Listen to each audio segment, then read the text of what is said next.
आज की कहानी है ट्रेन का भूत। नीता अपने कॉलेज की परीक्षा होने के बाद अपने गांव जाना चाहती थी, लेकिन उसके गांव जाने के लिए केवल एक ही ट्रेन थी।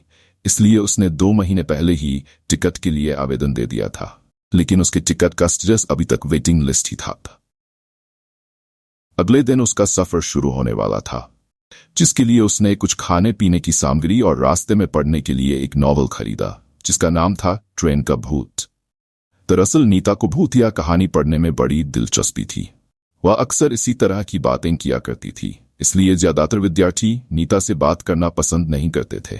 नीता को भी अकेले रहना पसंद था, इसलिए किसी के बात करने न करने से उसे कोई खास फर्क नहीं पड़ता था। दूसरे दिन नीता रेलवे स्टेशन पहुंच जाती है, लेकिन अभी तक उसकी वेटिंग लिस्ट क्लियर नहीं हुई होती है। नीता सीट न मिलने से परेशान होती है। वह सीट के इंतजाम के लिए टिकट चेकर की तलाश कर रही होती है। काफी देर इंतजार करने के बाद जब कोई नहीं आता तो नीता किसी की भी सीट में बैठ जाती है और अपना नॉवल निकालकर पढ़ने लगती है। ट्रेन में यात्रियों का आवागमन चलता रहता है, लेकिन नीता भूतिया किताब में पूरी तरीके से खो चुकी होती है। किताब पढ़ते पढ़ते नीता को 2 घंटे गुजर जाते हैं। तभी ट्रेन में टिकट चेकर आता है और वह नीता से उसकी टिकट मांगता है।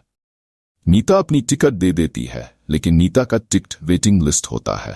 ये देखकर टिकट चेकर नीता से कहता है, क्या तुम सारी रात ऐसे ही बैठे बैठे सफर करोगे? तभी नीता कहती है, नहीं सरतेज, नंबर का बर्थ खाली होने वाला है और सुबह तक उसमें कोई नहीं आएगा। मैं उसी बर्थ में ही सो जाऊंगी। नीता की बात सुनकर टिकट चेकर को ताजुब होता है, क्योंकि ये जानकारी तो गुप्त है। फिर नीता को यह बात कैसे पता चली कि वह सीट खाली होने वाली है? टिकट चेकर सोच में ही पड़ा होता है कि अचानक नीता कहती है, सिर्फ 1200 रुपये के लिए किसी की जान लेना अच्छी बात नहीं है सर। और यह बात सुनते ही टिकट चेकर के चेहरे का रंग बदल जाता है। वह नीता की बात को अनसुना करके आगे की बर्थ में निकल जाता है। दरअसल नीता जो नॉवल पढ़ रही थी उसमें भूतों को अपने संपर्क में लाने का मंत्र लिखा हुआ था, जिसे गलती से नीता ने पढ़ लिया था और इसी वजह से नीता अंदर शैतानी रूह प्रवेश कर चुकी थी। नीता से मिलने के बाद टिकट चेकर बहुत घबरा चुका था। दरअसल 15 दिनों पहले गलती से एक आदमी ट्रेन से गिरकर मर गया था, जिसकी वजह यही टिकट चेकर था, लेकिन यह सिर्फ एक हादसा था। टिकट चेकर अपनी सीट पर बैठा ही होता है कि अचानक नीता बगल में आकर बैठ जाती है। नीता का चेहरा पहले से कुछ डरावना लग रहा था। उसके बाल बिखरे हुए थे और आंखों में काजल फैल चुका था। नीता देखने में ऐसी लग रही थी मानो कोई डरावनी चुड़ैल हो। नीता को देखते ही दहशत की वजह से टिकट चेकर बेहोश हो जाता है। कुछ देर बाद जैसे ही टिकट चेकर को होश आता है तो वह रस्सी के सहारे बाहर लटका हुआ जोर से चीख रहा होता है। उसकी आवाज सुनकर रेल के सभी यात्री इकट्ठा हो जाते हैं, लेकिन नीता के डरावने चेहरे की वजह से किसी की हिम्मत उसे बचाने की नहीं होती। यात्रियों के बीच में एक भिक्षु भी यात्रा कर रहे होते हैं। वह बहुत देर से आंख बंद करके अपने ध्यान में बैठे हुए होते हैं, लेकिन यात्रियों की चीख पुकार सुनकर उनका ध्यान भंग हो जाता है और वह क्रोधित हो जाते हैं। लेकिन जैसे ही उनकी नजर बाहर लटके हुए टिकट चेकर पर पड़ती है तो वह अपनी जगह से खड़े होकर नीता के पास पहुंचते हैं और ऊंचे स्वर में कहते हैं, तुम उसे छोड़ दो, तुम्हारे साथ न्याय होगा।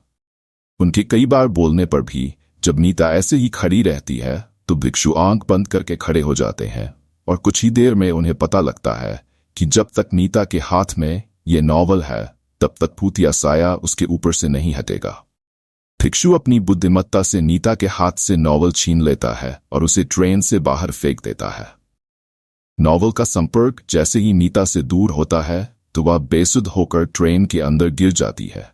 लेकिन इसी बीच टिकट चेकर, जो कि ट्रेन की खिड़की से लटका हुआ था, वह नीचे गिर जाता है। इत्तेफाक से उसकी जान बच जाती है, लेकिन उसे जबरदस्त शारीरिक क्षति पहुंचती है।